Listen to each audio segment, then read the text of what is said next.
ঈদ চলে গেল, আবারও নর্মাল দিন চলে আসলো। আমরা কিন্তু এখনো স্বাভাবিক অবস্থায় ফিরতে পারিনি। এখনো মনে হচ্ছে ঈদ আছেই। হ্যালো গাইজ, আসসালামু আলাইকুম। সবাই কেমন আছেন? আশা করি সবাই ভালো আছেন, আমরাও ভালো আছি। আজকে কিন্তু আমরা রেডি হয়ে চলে যাচ্ছি প্রসাদপুর বাজারে। প্রসাদপুর বাজারে আমাদের একটি কাজ আছে। এইদিকে কিন্তু আমি ভিডিও করছিলাম আর অনেক আগে রেডি হয়ে বসে আছি, কিন্তু আপনাদের ভাবি কিন্তু এখনো রেডি হতে পারে নাই। বুঝতেই পারছেন, মেয়ে মানুষের কিন্তু অনেক লেট হয়। আর একটা কারণ হচ্ছে যে আমার মেয়েটা কিন্তু ঘুমিয়ে গিয়েছিল। আমরা রেডি হয়ে গেছি, এমন সময় মেয়েটা ঘুমিয়ে গিয়েছে, এই জন্য আর তাকে আমরা ডিস্টার্ব করি না। সকাল 9টার সময় কিন্তু আমরা বের হতে চেয়েছিলাম, কিন্তু বের হইতে হইতে আমাদের 11:30 বেজে গেছে এবং অনেক রোদ পড়ে গেছে। আমার সঙ্গে কিন্তু আজকে আমার আপুও যাচ্ছে। আমার আপু হচ্ছে, আপনারা সবাই হয়তো জানবেন, গ্রামগঞ্জের রান্না নামে যে পেজটা আছে ওটা কিন্তু আমার বড় আপু। এদিকে বাজারে যেয়ে আরো টেনশনে পড়ে গিয়েছিলাম। বাজারে যেয়ে দেখছি একটাও ভ্যান নাই, আর আমরা অনেকক্ষণ ধরে বসেছিলাম। আর আপনার ভাবি বলছিল যে এই সময় আমার একটা ভিডিও করে দাও। আমি আপনাদের ভাবিস ভিডিও করছিলাম, কিন্তু আমার মেয়েটাও বলছিল যে আমারও ভিডিও করো। দেখতেই পাচ্ছ যে আমার মেয়েটা কত সুন্দরভাবে তাকিয়ে আছে ভিডিওর দিকে। তো প্রসাদপুর বাজারে গিয়েছিলাম, কিন্তু প্রসাদপুর বাজারে যেয়ে এত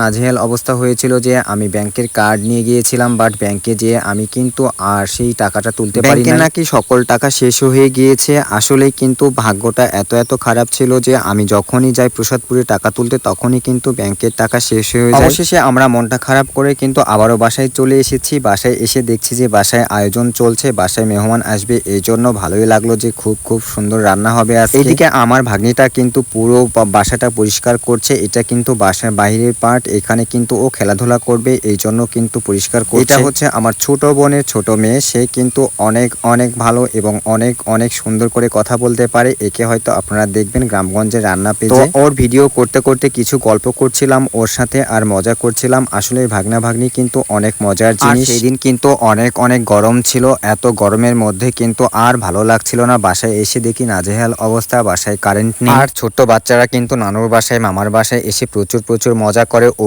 আসার পর থেকে মজা করছে, পুরো বাড়ি দৌড়ে বেড়াচ্ছে আর আমাকে বলছে যে মামা একটু ভিডিও করো। এই জন্যই কিন্তু আমি ভিডিও করছিলাম। দেখেন আমার ভাগ্নিটা কত কাজ করতে পারে। সে কিন্তু অলরেডি বাসা ঝাড়ু দিতে লেগে গিয়েছে। আর বাসায় মেহমান আসবে বলে কথা, মেহমান আসলে কিন্তু অবশ্যই কাজ করতে হবে। সে ছোট মানুষ হোক আর বড় মানুষ হোক, বড় মানুষরা অলরেডি রান্না বান্না নিয়ে ব্যস্ত আছে। আসলে যখন বাসায় মেহমান আসে তখন কিন্তু ছোটদেরই বেশি মজা। আর এইদিকে দেখেন আপনাদের ভাবি কিন্তু অলরেডি আবারও আমাদের ভিডিওর সামনে চলে এসেছে।